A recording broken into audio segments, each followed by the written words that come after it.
The Metro-North commute between Connecticut and New York isn't easy, but at least you're not bouncing in a stagecoach for 12 hours or on an 8-hour steamboat ride, hoping the weather holds. That was the reality prior to 1848, when the New York and New Haven Railroad opened for business. Crews battled rocky terrain, built massive embankments, and bridged major rivers to make it happen. Travel times were slashed, and suddenly Connecticut wasn't just farmland and factory towns, it became a haven for city workers. As rail travel surged, Grand Central Depot struggled to keep up, handling 11.5 million passengers annually by 1900.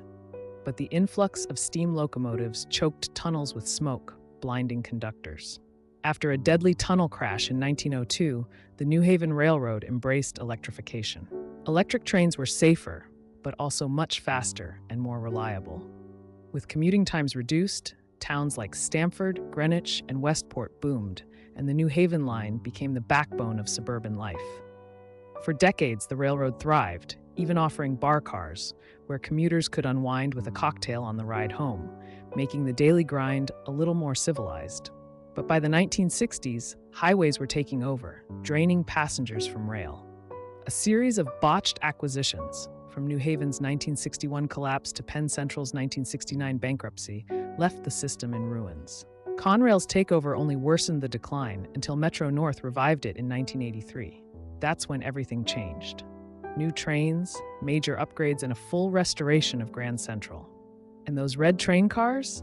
They're a tribute to the old New Haven Railroad's classic design.